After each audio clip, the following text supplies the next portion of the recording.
Praise lord. దేవుని నామానికి వందనాలు. ఈ 1,000 ఆరాధనలో వచ్చి తీరడానికి దేవుడు మనందరికీ కల్పించిన గొప్ప భాగ్య తరగతిని బట్టి దేవునికి స్తోత్రం. దేవుడు మనలందరినీ కూడా శక్తిపరిచి బలపరిచి కృపాక్షేమముతో నిలబెడుతున్నందుకు దేవునికి స్తోత్రం. అందరు ఇక్కడ ఉన్నారా? ఎక్కడైనా మట్టగదిలో ఉన్నారా? అక్కడ ఉన్నారంటే ఇక్కడికి వచ్చేయండి. హల్లెలూయా. బైబిల్ గ్రంథంలో నుంచి మనం వాక్యాన్ని మనం చూద్దాం. సంఖ్యాకాండం 20వ అధ్యాయం మొదటి వచనం చదివినప్పుడు అక్కడ చెప్పిన మాట మీరు చూడండి.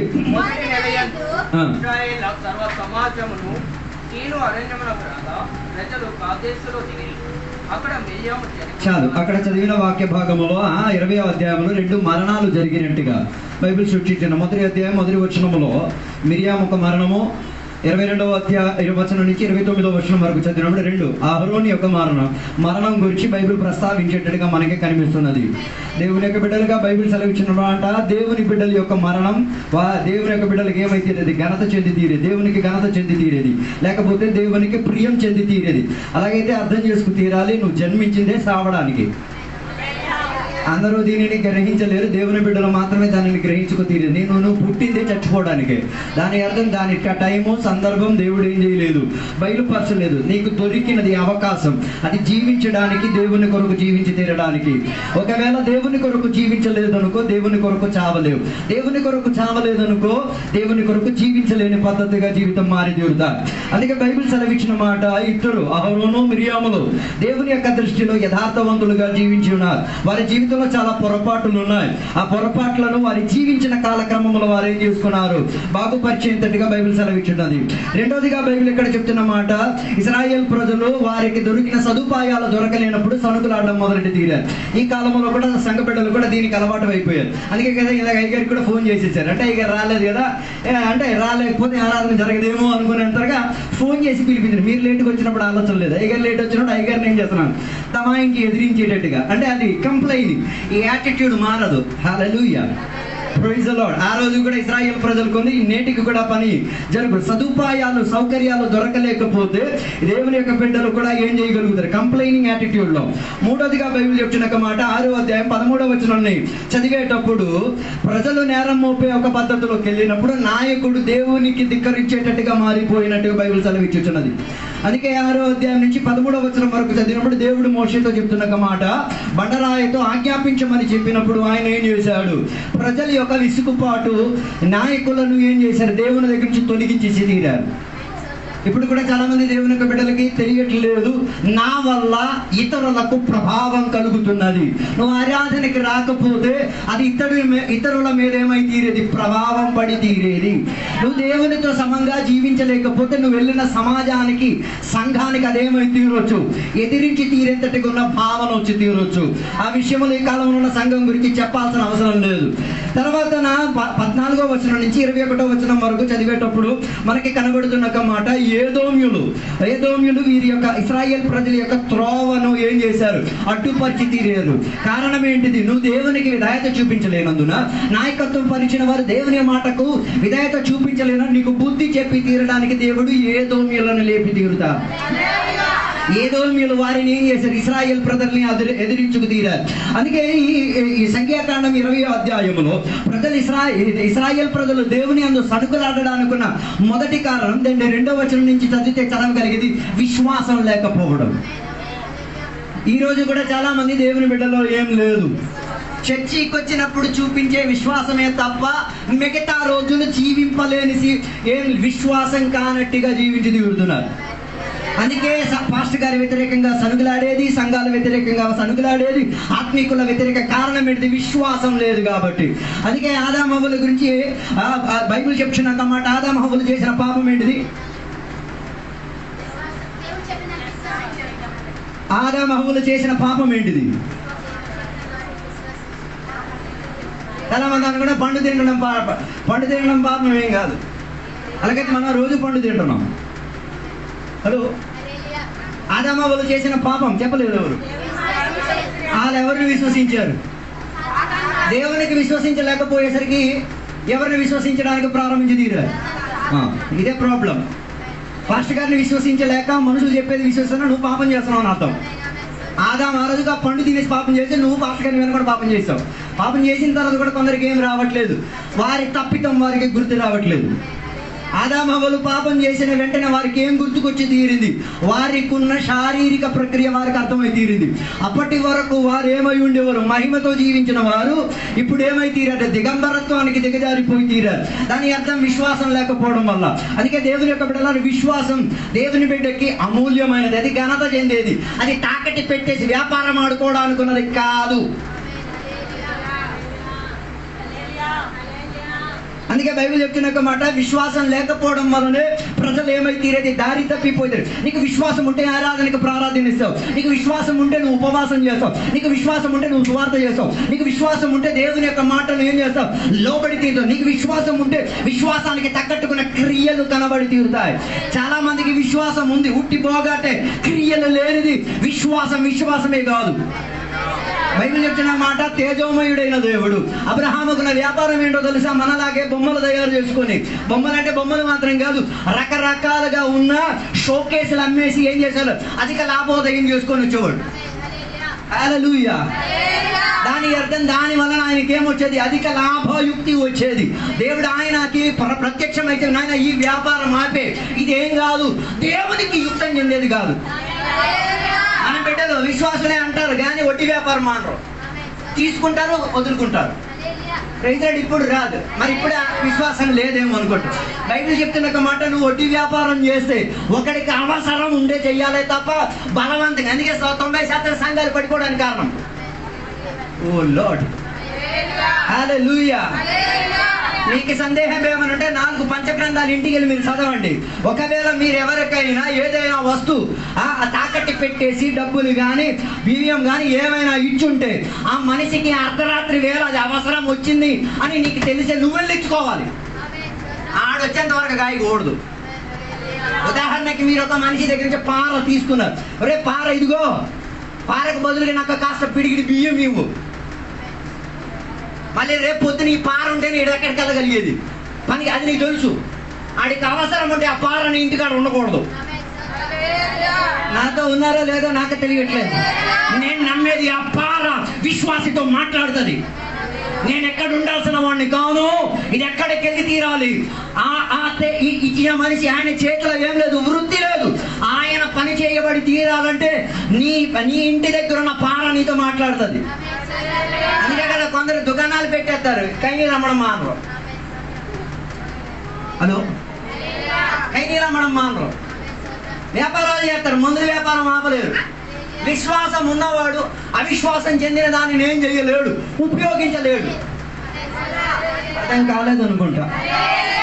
అందుకే చాలా మంది దేవుని బిడ్డలకు విశ్వాసానికి తగ్గట్టుగా ఏం లేదు, క్రియలు కనబడటం లేదు.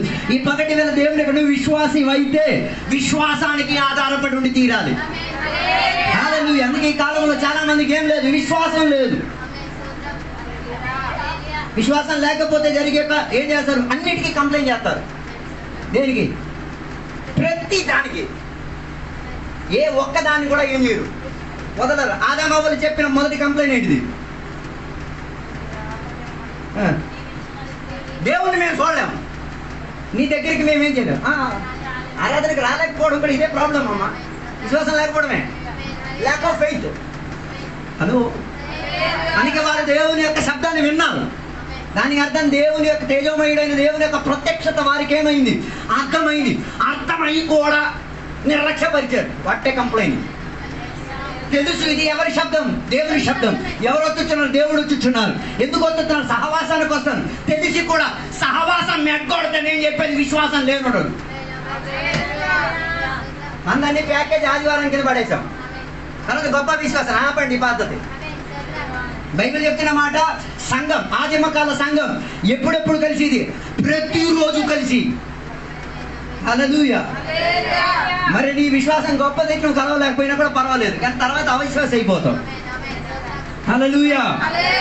అందుకే ఇశ్రాయేలు ప్రజలు ఏం చేయడానికి ప్రారంభించారు? సనుకులాడడానికి. నాయన ఐగుప్త దేశంలో వచ్చిన నీకు సనుకు రాలేదే, అప్పుడు నీకు అన్ని అతి వ్యాపారాలే దొరికి. తిండి తినాలన్నా అడుక్కోవాలా. క్రైస్తవంలోకి వచ్చిన తర్వాత కూడా అడుక్కోవడం మానేరు. My lord. అందుకే అపోస్తలుల క్రియలు 3వ అధ్యాయం స్పష్టంగా చెప్తున్నది. సుందరమైన దేవాలయం గుమ్మం కాడ ఒకడు కూర్చొని ఉన్నాడు. వాడి వ్యాపారం ఏంటిది? మరి నువ్వు కూడా వడ్డీ వ్యాపారం అడుక్కోవడమే. నేను అలాగే నమ్మేది. హలో, ఆ వడ్డీకున్న ఇంట్రెస్ట్ తినిన తర్వాత కూడా కక్కలేకపోతున్నావు కదా, ఇది అపవిత్రత అన్నది.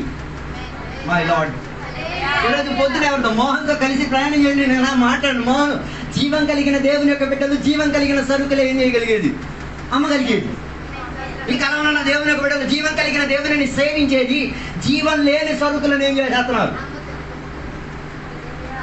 ఒక విశ్వాసి గురించి నేను చెప్పాను, ఆయన 1000 రూపాయలకు ఒక బొమ్మ కొన్ని 10,000 అమ్ముతున్నాడు. ఆదివారం వచ్చి ఏం చెప్తున్నాడు? జీవము గల దేవుడు మనకున్నాడు. మరి సోమవారం నుంచి శనివారం ఎవడు దేవుడిని ఎత్తుకొని తిరుగుతున్నాడు? పాడకూడదు, నువ్వు తిరిగి పాడాలి. జీవము లేని దేవుణ్ణి నేను సేవిస్తున్నాను, ఆదివారం మాత్రం నేను వచ్చి నటించేస్తున్నాను. పాట మంచి పర్లేదు, దేవుడైన కన్ను చూపిస్తాడు. Hello, praise God. అందుకే ప్రజలు ఇప్పుడు కూడా విశ్వాసం చెందేది పలుకుతున్నారు కానీ క్రియలలో ఏం లేదు, విశ్వాసం లేదు. అందుకే దానియేలు గురించి బైబిల్ చెప్పిన మాట, వారు నివసించిన దేశాల్లో వారికి ప్రార్థనకు తాకీదు వచ్చేసింది. మై లార్డ్, ఇశ్రాయేలు ప్రజలకున్న సిద్ధాంతం రోజుకి 8 మారు. అందరికి తెలిసిన చరిత్రే. ఇఫ్ ఇట్ ఈస్ 2 o'clock, అది ఇప్పుడు ఒక మధ్యాహ్నం వేళ అయితే వాళ్ళు ప్రార్థన ఖచ్చితంగా చేసి ఉంటారు. సూర్యుడు ఉదయించినప్పుడు వారి ప్రార్థన, సూర్యుడు నుదుటి మీదకి వచ్చేసరికి రెండో ప్రార్థన, సూర్యుడు అస్తమించేసరికి వారి ప్రార్థన. ఇది అక్కడ ఉన్న అందరికీ తెలిసిన వ్యవస్థే. మనకు ఆదివారం ప్రార్థన ఉన్నది కూడా ఊరలు తిరగట్లేదు. మనమే 9-10:30 వెళ్తే ఇంకేంటి? నేను ఈరోజు లేట్గా బయలుదేరడం మా ఇంటికి ఎక్కాను. ఏంటండి ఈరోజు లేట్ అయిపోయినా? అర్థమైందండి, చట్టాలు వచ్చారంటే అన్నీ లేట్ అయిపోతాయి. హల్లెలూయా. ఎలా అర్థమైంది? వాళ్ళకి తెలుసు ఈ మనిషి విశ్వాసం కొరకు ప్రయత్నం చేసేవాడే, కానీ సమయం ఆలస్యమైన దానికి దేనికో ఏ విశ్వాసం కొరకు జీవిస్తున్నాడు దాని కొరకు పోరాడి తీరుతున్నాడు. అందుకే ప్రార్థన ఆపేయమని రాజు ఆర్డర్ వచ్చింది. రాజు చెప్పిన మాట, నేను తప్ప, నన్ను తప్ప, నా విగ్రహానికి తప్ప, నా ఫోటోలకి తప్ప ఎవడు ఏ దేవుణ్ణి కూడా ఏం చేయకూడదు. మై లార్డ్, బైబిల్ చెప్పిన మాట, అక్కడ 100 మంది ఇశ్రాయేలులు ఉన్నా కొందరు మాత్రమే. దాని అర్థం అందరూ లొంగరు. కొందరు కూడా విశ్వాసం కోసం ఏం చేసేవాళ్ళు ఉన్నారు? విలువిచ్చేవారు ఉన్నారు. హల్లెలూయా. విశ్వాసం కొరకు జీవించిన వాడు ప్రార్థన ఆపలేడు. మరి ప్రార్థన ఆపేశావంటే నీ విశ్వాసం ఎప్పుడో మృతత్వం అయిపోయింది, చచ్చింది. ఉత్తుత్తున నటిస్తున్నాం. హల్లెలూయా. Praise the lord. అందుకే కదా అపోస్తల క్రియలు మనం చదవగలిగి తీరితే ఆ కాల తరగతుల్లో సువార్త కూడా చెప్పలేదు. హలో, వీధిలో నిలబడి ఏం చేయలేదు. మంది కూడా అంతే కాన్సెప్ట్. వెళ్ళి నిలబడి చేయండి. రేపు మీ ఫోటో ఎక్కడ ఉంటుంది? న్యూస్ పేపర్లో ఉంటుంది, టీవీలో ఉంటుంది. అది చేయలేక కదా మన వాళ్ళు వెళ్ళట్లేదు. బైబిల్ చెప్తున్న సువార్త చెప్పని వాడికి అయ్యో కష్టం వచ్చినా పర్లేదు కానీ సువార్త మాత్రం చేయడు. Praise the lord. హల్లెలూయా. నీకు ఉచితంగా ఫ్రిడ్జ్ దొరికింది, ఇంకొకరికి ఉచితంగా ఫ్రిడ్జ్ దొరకాల్సిన అవకాశాన్ని కూడా నీ విశ్వాసం లేని తత్వం చంపేసింది. నీకు రక్షకుడు దొరికాడు, నీకు పాపం నుంచి విడుదల దొరికింది, నీకు శాపం నుంచి ఏమైతే విడుదల దొరికి తీరింది. ఇంకొకరికి దొరికి తీరడానికి నువ్వు వాడికక్కడ మారలేకపోతే నీ విశ్వాసం ఎక్కడ? దాని అర్థం నేను సువార్తకి వెళ్ళకపోయినా పర్లేదు, ఆడు నశించిపోయినా నాకేం ప్రాబ్లం లేదు. ఆడి రక్తం నీ మీద కేకలేస్తుంది. మీరు అనుకుంటున్నారు నరకానికి వెళ్తే ప్రాబ్లం ఏట్లేదు అనుకుంటున్నావు కదా. నరకానికి వెళ్తే నేను జీవితాంతం వాడు అమ్మకి వెళ్ళి పేరు పెట్టి తిరుగుతాడు. నేను ఎందుకు తెలుసా? బతుకున్న నాలో ఒక్క రోజు వచ్చి నాకు సువార్త చెప్పలేదు, బతుకున్న నాలో ఒక్క రోజు వచ్చి విశ్వాసం గురించి చెప్పలేదు, బతుకున్న నాలో ఒక్క రోజు దేవుని గురించి నాకేం చేయలేదు. ఎక్కడ మనం కొట్టి ఆరాధన చేసేస్తాం. ఆయన అతి తలుచుకు రావాలి. ఒక సహోదరుడు ఇంకొక సహోదరుని హత్య చేసేసరికి ఆయన రక్తం అంత కేకలేస్తున్నాయి అంటే నువ్వు ఈరోజు సుఖంగా జీవిస్తున్నావు కదా. నీ విశ్వాసం ఇతరులకు ఇవ్వలేకుండా వాడి రక్తం వంశావళి క్రమంగా కేకలేస్తున్నాయి. అది విన్నారే కాబట్టే కదా ఊరు విడిచి ఇక్కడికి వచ్చి స్వార్థ చేసేది. Praise the Lord. దానివల్ల కొందరైన విశ్వాసానికి ఏమై తీరారు? ఆ జత కలగగలిగి తీరారు. అందుకే నేను చెప్పి రావడానికి నా ఉద్దేశం ఇదే. విశ్వాసం లేకపోతే నువ్వు సనుగులాడుతావు, విశ్వాసం లేకపోతే నువ్వు కంప్లైంట్ చెప్తావు, విశ్వాసం లేకపోతే నువ్వేం చెప్తావు? విశ్వాసంతో ఉన్నవారి విశ్వాసాన్ని ప్రైజ్ గాడ్. Hallelujah, hallelujah. అందుకే అబ్రహాము గురించి చెప్పేమాట, విశ్వాసానికి ఫాదర్. మరి నువ్వు విశ్వాసానికి ఫాదర్ అని చెప్పడానికి కారణం ఏంటిది? ఆయన దగ్గరికి వెళ్తే ఏదో ఒకటి దొరుకుతుంది నీకు విశ్వాసానికి చెందేది. ఆయనకి వెళ్ళి అడిగితే ఏమన్నా ఆయన యేసయ్య నమ్ముకునేటప్పుడు ఎందుకు కుటుంబ గౌరవాలని విడిచిపెట్టావు? విశ్వాసం. మనం పేరుకి విశ్వాసమే, ఆదివారం భోజనాలు రావాలా, ఈ విశ్వాసం ఆడ కనిపిస్తాడు. కారణం ఏం చేయలేదు, విశ్వాసాన్ని ఏం చేయలేకపోతున్నావు, ఉపయోగించలేకపోతున్నావు. ఆరాధన ఎగ్గొట్టేసి తినేసిన ప్రాబ్లం లేదు. ఓ లార్డ్ మై గాడ్, హల్లెలూయా. ఎప్పుడు ప్రజలు సనుకులాడేది? వారి అవసరాలు తీరలేనప్పుడు. అందుకే కదా నీ రోగాలు బాగోలేదు అనుకో, నీ కుటుంబ పరిస్థితికి దేవుడు జవాబు ఇవ్వలేదు అనుకో, నీతో దేవుడు మాట్లాడలేదు అనుకో, నీ యాటిట్యూడ్ ఎలా ఉంది? ఓ లార్డ్, ఇందుకేనా నేను దేవుడిని సేవించింది, ఇందుకేనా నేను దేవుని కోసం ఇంత ప్రయాసపడింది, ఇందుకేనా నేను 40 ఎవడైనా నీకు చెప్పాడా? ఇంతకే ఎలాగైపోతున్నావు? ఆస్తి రాసిస్తుంటే ఇంకేం చేస్తున్నావు? నాకు తెలిసిన చరిత్రలు ఉన్నాయి. సంఘానికి కొరకు 5 ఎకరాల పొలం రాసి ఇచ్చేసాడు.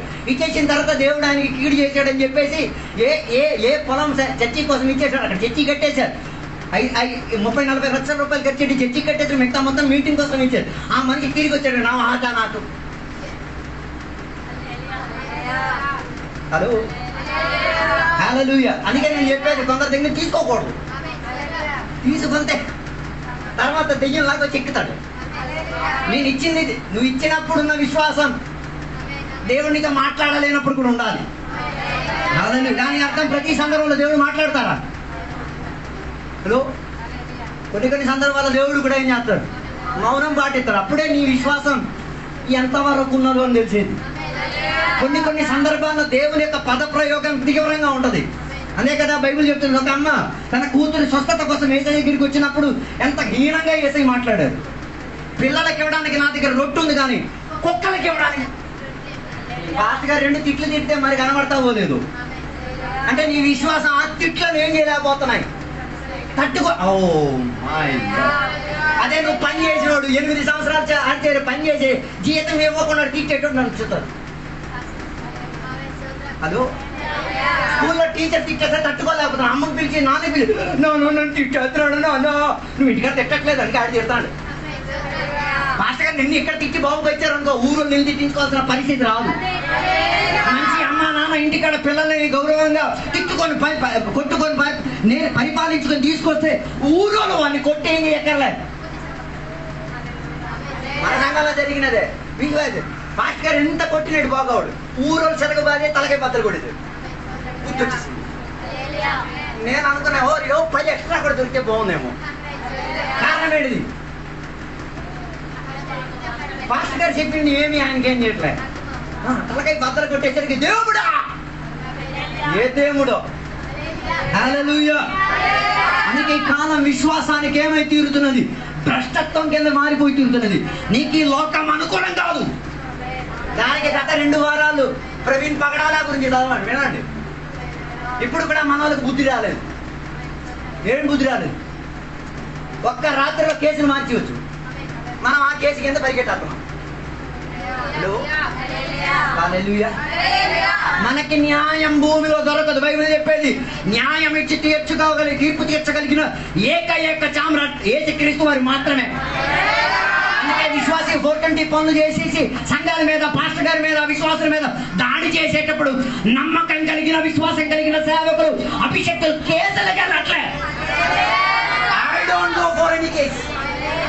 నా మీద మీరు ఎన్ని అత్యాచారాలు చేసినా నేను కేసు ఇవ్వడానికి నేనే ఉన్నాను. Because I have my own law system. నాకు ఒక వ్యవస్థ ఉంది, నాకు ఒక న్యాయ అధ్యక్షుడు ఉన్నాడు, నాకు ఒక అడ్వకేట్ ఉన్నాడు. ఈ లోకంలో ఉన్న వ్యవస్థ.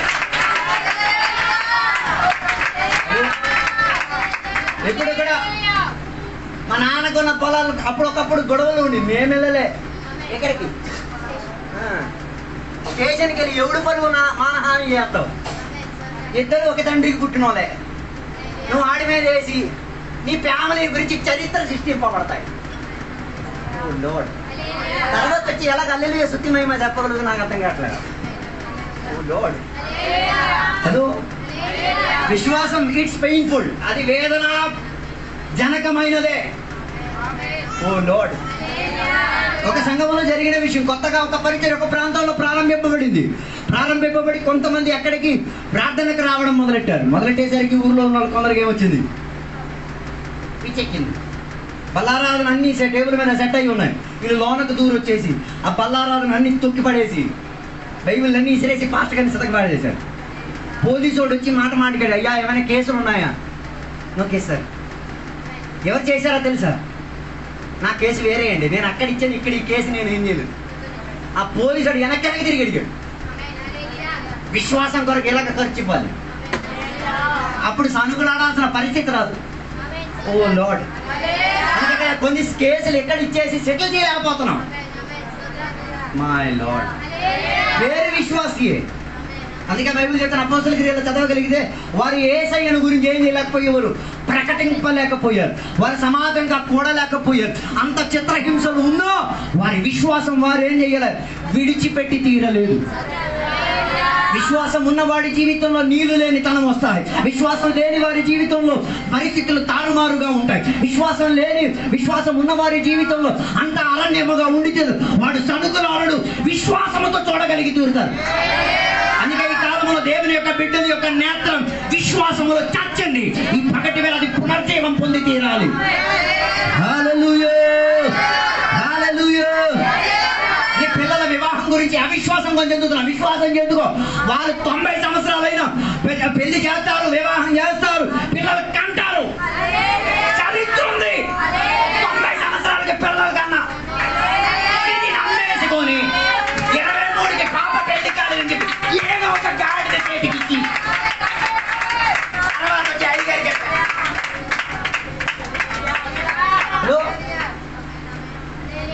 90 సంవత్సరాలకి పెళ్లి చేసుకుని చరిత్ర ఇందులో ఉంది. ఆ వాగ్దానం చచ్చిందా?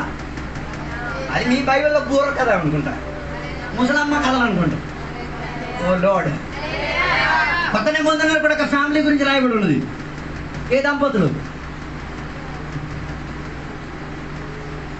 ఓ లార్డ్, బైబిల్ పండితులకే వాక్యం చెప్పి బాప్తిసం ఇచ్చిన యోహాను వారి తల్లిదండ్రులు కూడా ఏమి ముసలితనంలో ఏం చేసింది? ఊరు సిద్ధాంతం, లోక సిద్ధాంతం. 8 అయితే 8 కాదు కదా, మన దానికి ఇంకో సిస్టమ్ ఉంది కదా, 7. ఆ పదాలు కూడా వాళ్ళే పాపనండి. ఆడది మెచ్యూరిటీ చాలు, ఎవడో తలకై నెత్తినెత్తిడది. సంఘం దానికి అడాప్ట్ చేసింది. సిగ్గు అనిపించట్లా నీ పాప పుష్పవత అయిన ఊరోళ్ళు తెలియదు, నీకు తెలియడానికి. అది లోకం ట్రెండ్, అవిశ్వాసాలకు ట్రెండ్. అది విశ్వాసి దాన్ని నేను చేయలేదు. అందుకే 7, 8 అయిపోతాయి చాలు, వెంటనే ఈ పసిపిల్లలకి అంట కట్టేస్తారు. వాడిని తొడగొట్టినోడు ఆడే నిన్ను.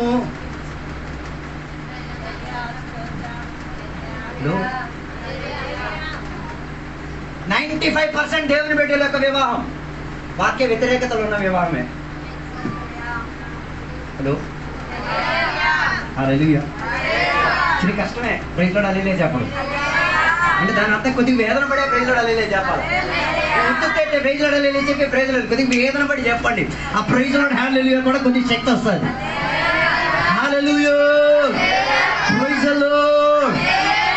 అన్నా అని చెప్పిన ప్రవక్త గురించి బైబిల్ చెప్పేది, ఆమె వివాహ జీవితంలో ఏం కాలేదు. తన భర్త ఆమె వివాహ చర్యలో చనిపోయినా ఆమె దేవునికి ఏమై తీరింది? అంకితంగా ప్రవక్తరాలుగా దేవుని మందిరంలో గడిపి తీరేది. పట్టే విషయం ఏం దర్శనం. బైబిల్ చెప్పిన ఆమె దేవాలయం గుమ్మం ఏం చేయలేదు, విడిచిపెట్టలే. దాని జీవిత కాలం మొత్తం ఆ కాలంలో పురుషులకు ఏం చేయడానికి, ఆడవాళ్ళకి ఏం చేయడానికి హక్కు లేదు. ఆలయం లోపల పని చేయడానికి తప్ప అక్కడ ఉండి తీరడానికి ఉన్న హక్కు లేదు. కానీ ఈమె చరిత్రను తిరగరాసింది. I am a lady with faith, I serve a god. నేను ఇలాంటి ఒక దేవుని సేవించదని, ఆయన విశ్వాసానికి చక్రవర్తి. ఆయన వాక్య సిద్ధాంతములు ఆడవాళ్ళకి చోటు లేకపోయినా గుమ్మం కాడుండైనా అందుకే కీర్తన రాసిన I will enter his gate with thanks giving. ఎక్కడ? గుమ్మం కాడుండి.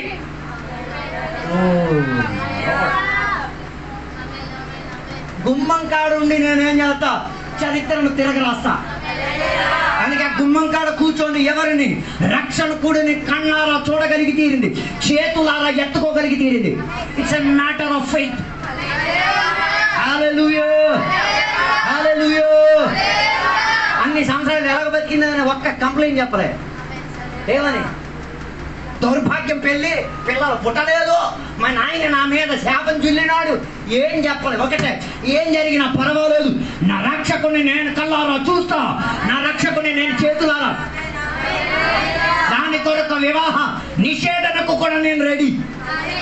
Praise the Lord. అప్పుడు బైబిల్ సిస్టంలో లేదు. ఎప్పుడు ఏ వయసులో పెళ్లి చేయాలన్న సిస్టమ్ బైబిల్ చెప్పట్లేదు. మనం 99% మంది దేవుడు ఆఫ్ టైంలో పెళ్లి చేసుకున్నాలే.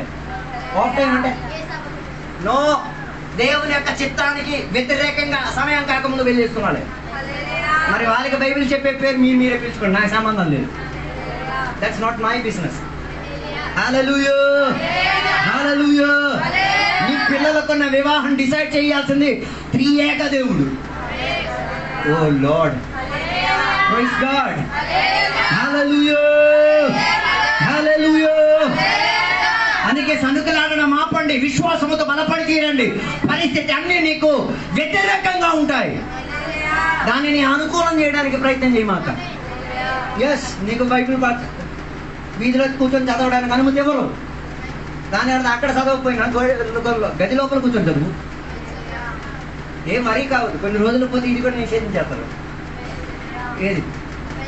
నేను నిన్న మొన్న న్యూస్లో చూశాను, యూకేలో ఏం చేయలేరు, ఒకడికి బైబిల్ కూడా గిఫ్ట్గా ఇవ్వలేరు, ఇస్తే 2 సంవత్సరాలట. అలా మన సంఘస్థలకి ఇంకా హ్యాపీ, అమ్మో 2000 ఖర్చు ఎట్టక్కర్లే. ఓ లార్డ్, హల్లెలూయా. అప్పుడు ఒక పాస్టర్ గారు అండి, ఓ చదివితే ఓకే నేను ఇస్తా గిఫ్ట్కి, ఇచ్చి నువ్వు నన్ను పోషించాలా? అర్థం కాలేదు. ఎవరు వ్యవస్థ తెచ్చారో వాడు నన్ను పోషించాలా? హల్లెలూయా. ఓసికి తినడం అంటే ఇదే తినడం.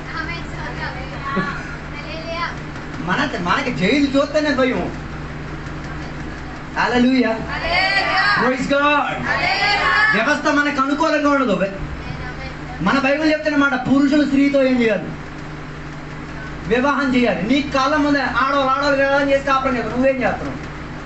అది జీవించడం నువ్వు చూస్తున్నావు. ఆ పాపికి ఈ పాపికి పెద్ద తేడా ఏం లేదు. హలో, బాప్తిసం ఇచ్చిన యోహాను ఏం వాక్య పరిచయం చేశాడు? ఊర్లో ఉన్న నాయకుడు నువ్వు, ఊర్లో ఉన్న రాజువి నువ్వు మీ అన్నయ్య భార్యని తీసుకొని వచ్చి కాపురం చేస్తా. ఇది ధర్మానికి యుక్తమా? ఒక్క వాక్య పరిచయం, మారు మనసు పొందు. ఓ లార్డ్, హల్లెలూయా. నేను మారు మనసు గురించి వాక్యం చెప్తున్నందుకు ఫేస్బుక్లో మొత్తం తిట్లే వెళ్తున్నాం, ప్రాబ్లం పెట్టలేదు.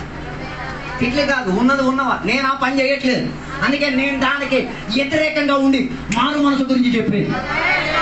హల్లెలూయా. మనసు మార్చుకోండి.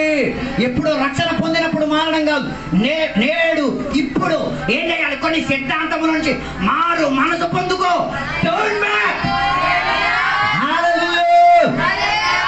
విశ్వాసం ఉన్నవాడికి రివర్స్ గేర్ లేదు, ఎప్పుడు దూచుకెళ్ళేది ముందుకే. హల్లెలూయా. అందుకే నా మాటలు నేను ముగించాలని కోరుచున్న ప్రియ దేవుని బిడ్డలారా, విశ్వాసం దేవుడు మనకి అప్పగింపబడినది. నిన్ను రక్షణలోకి తీసుకొచ్చిన పాస్టర్ గారు నీ చేతికి విశ్వాసాన్ని ఏం చేశాడు? ఇచ్చారు. నువ్వేమో పెళ్ళిళ్ళకి చందనలకి దీన్ని ఏం చేస్తున్నావు? అది తీసేసి ఇంకో విశ్వాసాన్ని ధరించేస్తున్నావు. ఓ లార్డ్, హల్లెలూయా. నీ చేతికి నేను మా కారు నీ చేతికి ఇచ్చిన నేను నమ్మకంతో ఇస్తాను. తిరిగి నాకు ఇచ్చేటప్పుడు అది కన్నం పెట్టాలన్న ఆశతోనే ఇస్తాను. విశ్వాసం కూడా అలాగే. ఏ సేవకుడు నీకు విశ్వాసం అప్పగించాడో దానికి ఏం కాకూడదు. ఏ రీతి కలిగిన లోటమి కాకూడదు, ఏ రీతి కలిగిన ముడతలు ఉండకూడదు, ఏ రీతి కలిగిన మాయం హల్లెలూయా. అందుకే దేవుడి పగటి వేళ వెతికేది నమ్మకస్తులైన ఎవరైనా ఉన్నారా? అలాగైతే దేవుడు నేను గృహ నిర్వాహకుడుగా విశ్వాసంలో నిలబెట్టాలని కోరుచున్నాడు. అందుకే నేను చెప్పి రావడానికి ఉన్న ఉద్దేశం, విశ్వాసంలో నిలకడత్వం కలిగి ఉండి తీరాలి. లేకపోతే కంప్లైంట్లు చెప్తి. మోషే కూడా ఏం చేసింది, దేవుడు బండరాతిని ఏం చేశాడు, ఆజ్ఞాపించమని చెప్పారు. ఈడేం చేశాడు, ఎందుకు కొట్టారు? మరి పిచ్చెక్కేవాళ్ళు అలాంటి వాళ్ళు కదా. ఒకసారి మేము బస్సులో ప్రయాణం చేస్తున్నప్పుడు ఆ బస్సులో కూర్చున్న డ్రైవర్ పద్ధతిగానే తోలుతున్నాడు. పక్కన కూర్చున్న పిల్లలకి ప్రోత్సాహం వచ్చి స్పీడ్ తోలరా. వీడు ఉద్రేకతతో స్పీడ్ తోలాడు. మిగతా వాళ్ళు ఈయన ఏం చేశారు, ఈయన తోలే విధానంలో ఇంకొక డాక్టర్ గారు అటు వస్తున్నా ఆయన కారుకి వెళ్తే ఢీ కొట్టేశారు. ఈయనంతా సైలెంట్ అయిపోయాడు. దెబ్బలు మొత్తం ఆలు కాస్తున్నాడు. దెబ్బలన్నీ కాసిన బండి ఎక్కిన తర్వాత అన్నారు, రే మీరే కదరా చెప్పారు స్పీడ్ కొట్టండి అని. ఢీ కొట్టినప్పుడు మీరేం దగ్గర, అది నీదా నొప్పి, నీకెప్పుడు అంత స్పీడ్ తోలమన్నాడు. అందుకే కాస్తున్నాం. ఆ రోజు ఆయనకి అర్థమైంది ఏంటిది, ఎవడి మాట విని నేనేం చేయకూడదు, బండి తోలకూడదు. లోడ్ మనకు అప్పగింపబడిన విశ్వాసం అలా కాకూడదు. ఎవడో చెప్పినందుకు నీ విశ్వాసం ఏం కాకూడదు. రోగం వస్తాయి, వదలలేని రోగం వస్తాయి. ఆ భూత వైద్య దగ్గరికి వెళ్తే బాగా అయిపోతావు, పంచాంగం చూస్తే బాగా అయిపోతావు. లేదు, బాగా అవ్వకపోయినా పర్వాలేదు, నేను దీనిని మోసుకొని ఏం చేసి తీరుతా, నా విశ్వాసాన్ని కడముట్టించుకు తీరుతా. ఈ సంఘంలో అలా అభిమానం చెందిన చాలా మంది భక్తులు ఉన్నారు. విశ్వాసం కొరకు ఏమై తీరారు, పోరాడి విశ్వాసాన్ని కడముట్టించుకు తీరారు. నీ పరిస్థితి ఏంటో ఆలోచించుకో. ఇప్పుడే డిసైడ్ చేసుకోవాలి. అందుకే మరణానికి ముందు ఏం డిసైడ్ చేసుకో, హౌ ఫెయిత్ఫుల్ ఐ వాస్, నేను ఎంత నమ్మకస్తుడై విశ్వాసయుక్తమై ఉన్నాను అన్నది. అందుకే ఎబ్రీ పత్రికలో వ్రాయబడి ఉన్నది, విశ్వాస పంక్తిలో పరిగెట్టి వెళ్ళిన వారి ఆ అడుగులను కాస్త ఏం చేసుకో, పరీక్షించుకో. దాన్ని చాలా మంది దుర్వ్యాఖ్యానం చేస్తున్నారు. వాళ్ళని జ్ఞాపకం చేసుకొని వాళ్ళకి పండగ చేసుకొని పూజలు చేయమని కాదు. కొందరు వాక్యం పట్టేసుకొని ఏం చేస్తున్నారు, ఫోటోలు పెట్టేసి పువ్వులు పెట్టేసి జ్ఞాపకం చేసేసి ఓ ఎమ్మ తెచ్చిన రోజు, ఎమ్మ తెచ్చిన రోజు ఏసై తెచ్చిన రోజే గుర్తు పెట్టకమని చెప్పలే. గుర్తు పెట్టమంటే దేన్ని గుర్తు పెట్టండి, బల్లారాధన గుర్తుపెట్టుకో. Do this in remembrance of me. Yesayya మరణించి జీవించి పరలోకాన్ని వెళ్ళిన దానిని జ్ఞాపకం చేయడానికి కేవలం యేసయ్య గురించే ఉంది, చచ్చిపోయిన వారి గురించి కాదు. హల్లెలూయా. అందుకే విశ్వాసాన్ని కంప్లైంట్ లో పెట్టుకోకుండా విశ్వాసాన్ని ఇతరులకు బలపడేంతటిగా. అంతే కదా, సంఘంలో విశ్వాసం రాలేకపోతే పాస్టర్లు కూడా మారిపోతారు. ఏం చేస్తారు, వాక్య పరిచయం చేసే లిబరాలిటీ తగ్గించేస్తారు. వీళ్ళని తిట్టేస్తుంటే వీళ్ళు రావట్లేదు. ఏ రోజు లిబరాలిటీ తగ్గించేశాడా, పులులన్నీ పందులైపోయాయి. ఓ లార్డ్, హల్లెలూయా. అంతే కదా, ఏ పాస్టర్ అయినా చూడండి. ఇప్పుడు మీరు అందరూ సతీష్ కుమార్ని తిట్టేస్తారు కదా, ఎందుకు అలా ఆయన అవ్వడానికి కారణం జనం ఏంటంటే వాళ్ళకి ఎలా కావాలి, నరకొచ్చే వాక్య పరిచయం కావాలి. ఆయన అనుకున్నాడు, నీకు నరకొచ్చే వాక్య పరిచయం, నేను వ్యాపారం చేయడంలో తప్పే ఉంది. నేను ఆయన తిట్టను, మంచోడే, న్యాయంగా ఆయన చేస్తున్నాడు. సీట్కి ఖరీదెట్టేసాడు, very good, I love that. అందుకే ప్రజలకి ఆరాధన గురించి విలువ ఉంది. నా సీట్ అమ్మ ఫస్ట్ నేను వచ్చి 8,000 ఇచ్చి కొనుక్కున్నాను, మా టైంకి వస్తాం. మరి నీకు బుద్ధి చెప్పడానికి అలాంటి కరెక్ట్. ఆయన చేయడంలో ఏం తప్పేం లేదు. ఏమన్నా దొంగని తీసుకున్నాడా, డైరెక్ట్గా నేరుగా పబ్లిసిటీ ఇచ్చి చేశారు. మరి నువ్వు వాక్యాల వల్ల లేవు అవి ఇవి అని డైలాగులు కొట్టేస్తావు. నువ్వు ఆ పద్ధతి చేసి చూడు, నువ్వు కూడా మారిపోయి కనమాట. హల్లెలూయా, హల్లెలూయా. విశ్వాసాలు పెట్టి బిర్యానీలు అమ్ముతాడు, ఏంటి నీ ప్రాబ్లం ఏంటి? మరి నువ్వు దానికి అలా చేసావు. నువ్వు ఇంటికాడ వండుకొని వచ్చావు, ఆయన ముడి చేయడా దుకాణం. నువ్వు ఇంటికాడ బిర్యానీ వండుకొని వచ్చావు అనుకో, నీలాగే అందరూ వండుకొని వచ్చారు అనుకో, అది వ్యాపారం షట్ డౌన్ అవదా? మనం అలాగవచ్చు, అలా చెయ్యొచ్చా, వాక్యం వ్యతిరేకత కదా. మరి నువ్వు ఇంటికాడ ఎందుకు తినట్లేదు? Hello, hallelujah, hallelujah. అందుకే నా మాటలు నేను ముగించాలని కోరుతున్నాను. Get back to faith. విశ్వాసంలోకి రండి. నేను పిలిచేటప్పుడు దేవుడు విశ్వాసాన్ని బట్టే పిలిచారుగా. ఇశ్రాయేల్ ప్రజల్ని కనాన దేశంలో తీసుకెళ్తానని చెప్పినప్పుడు దేవుడు నీ విశ్వాసాన్ని చూచాడు. వారిని ఎర్ర సముద్రం మధ్యలో నుంచి నడిపించు, అది అసంభవం. కానీ వారి కొరకు దేవుడు ఏం చేశారు? నీళ్ళని గోడగా నిలబెట్టారు. ఇప్పుడు దేవుడు నిలబెట్టలేడా? ఏ దొంగలు అడ్డుపరిచేటప్పుడు దేవుడు నిలబెట్టలేడా? నీ ప్రయాణంలో నీరు దొరకలేనప్పుడు దేవుడు నిన్ను పోషించలేడా? నీ ప్రయాణంలో కొందరు మరణించినప్పుడు దేవుడు నిన్ను నడిపించలేడా? తొలి ఉన్న విశ్వాసాన్ని పరిశోధించుకో. అందుకే బైబిల్ చెప్పిన ఆయన నిన్న నేడు నిరంతరం ఏకరీతి కలిగి ఉన్నాడు దేవుడు. అందుకే దాని కొరకు మనం విశ్వాసంలో తయారై తీరుతాం. ఈ వాక్యాల ద్వారా దేవుడు మనల్ని కూడా దీవించును గాక. ప్రత్యేకంగా దేవునికి వందనాలు. మన మధ్యలో విశాఖపట్నంలో నుంచి సుశాంత్, యూనిక, రెబెకా ఫ్యామిలీ మొత్తం రావడానికి దేవుడు సహాయపరిచారు. అదే రీతిగా అక్ష పిల్లలు ఓకే ప్రైజీ కూడా మన మధ్యలోకి రావడానికి దేవుడు సహాయపరిచారు. అదే రీతిగా అక్ష పిల్లలు, ఇంకెవరు కొత్తగా వచ్చిన బిడ్డలందరిని బట్టి దేవునికి స్తోత్రం. సుజాతమ్మ కూడా దేవుని యొక్క సన్నిధిలో సంఘ బిడ్డలుగా రావడానికి దేవుడు సహాయపరిచారు. ఓకే, ఇప్పుడు చిన్నపిల్లలకి సాక్ష్యం చెప్పడానికి ఉన్న సమయం చిన్నపిల్లలు నిలబడతారు, సాక్ష్యం చెప్తారు.